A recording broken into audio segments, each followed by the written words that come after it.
खुदा के बेहतरीन नाम पे आप सब देखने और सुनने वाले मेरे तमाम नाजरीन की सलामती हो। Salman Sam social media network के साथ आपकी खिदमत में हाजिर हूँ। बहुत सारे दोस्त मुझसे रब्ता करते हैं और पूछते हैं क्या वाकई आने वाले वक्त में जहांगीर खान तरीन साहब की नाअहली ख़त्म होने जा रही है।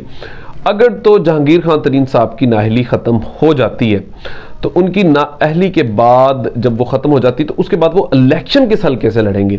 अगर वो इलेक्शन NA 161 से लड़ते हैं तो फिर वहाँ पर तो सदीक खान बलोच साहब भी हैं और वो इस वक्त समझ लें कि वो एक पेज पर हैं, तो फिर वो कहाँ पर जाएंगे। तो ये तमाम सवालात जो हैं ये अब जन्म लेते हैं। तो आपके पास इस वक्त क्या खबर है, आपकी क्या राय है? और अगर ये तीनों लोग इलेक्शन लड़ते हैं, पाकिस्तान तरीके इंसाफ, मुस्लिम लीग नून, जहांगीर खान तरीन साहब, तो फिर यहाँ पर जीतेगा कौन? देखिए, जीतने का फैसला तो मैं आपको नहीं अभी बता सकता और ना इसके बारे में मैं कोई इस वक्त कोई कमेंट करूँगा, लेकिन आपको पहली जो दो बातें आपने पूछी हैं उसके ऊपर मैं आपके साथ आज की व्लॉग में ज़रूर बात करूँगा। सबसे पहले तो जहांगीर खान तरीन साहब की नाअहली के हवाले से अगर आपको बताऊं तो मेरे पास इस वक्त मेरे ज़राए ने जो मुझे ख़बर दी है कि आने वाले वक्त में जहांगीर खान तरीन साहब अब कोई लंबा अरसा नहीं, सिर्फ चंद एक हफ्ते कह सकते हैं या 1 या 2 मंथ आप कह सकते हैं, इस दौरान जहांगीर खान तरीन साहब की नाअहली भी ख़त्म होने जा रही है। और उनकी नाअहली ख़त्म होने के बाद उन्हें इलेक्शन ज़ाहिर है वो लड़ेंगे।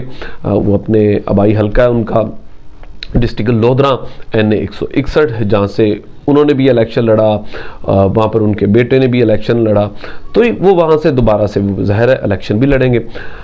अगर NA 161 पर इलेक्शन लड़ते हैं तो फिर इलेक्शन की क्या सूरत हाल होगी? क्या सदीक खान बलोच साहब मान जाएंगे? कतई नहीं मानेंगे। सदीक खान बलोच साहब का एक अपना कद काठ है और डिस्ट्रिक्ट लोधरा की सियासत की बात करें तो सियासत करना वो जानते हैं, लोगों को कायल करना जानते हैं और मज़े की बात यह है कि वो जीतना भी जानते हैं।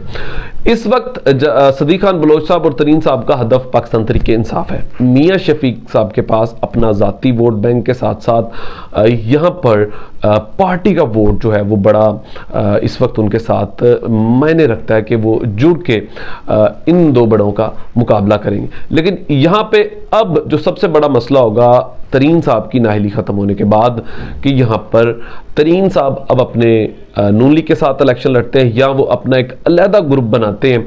अगर वो अपना ग्रुप बनाते हैं तो फिर यहाँ पर जीत का जो कह सकते हैं वो मार्का होगा वो फिर ज़्यादा तकसीम हो जाएगा।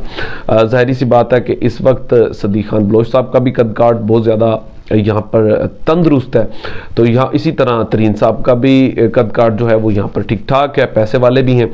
इसी तरह मियाँ शफीक साहब की अगर बात करें तो उनके साथ जो वोट है वो इमरान खान साहब के बयानिए का और उनका अपने ग्रुप का वोट भी यहाँ पर जुड़ा हुआ है। लेकिन मेरे पास खबर यह है कि तरीन साहब इलेक्शन ज़रूर लड़ेंगे और अगर वो इलेक्शन लड़ते हैं तो वो अपनी पार्टी भी बना सकते हैं, वो अपना अलग से ग्रुप भी बना सकते हैं या वो पाकिस्तान मुस्लिम लीग नून या कोई थर्ड पार्टी के साथ भी मिलकर यहाँ से इलेक्शन लड़ सकते हैं।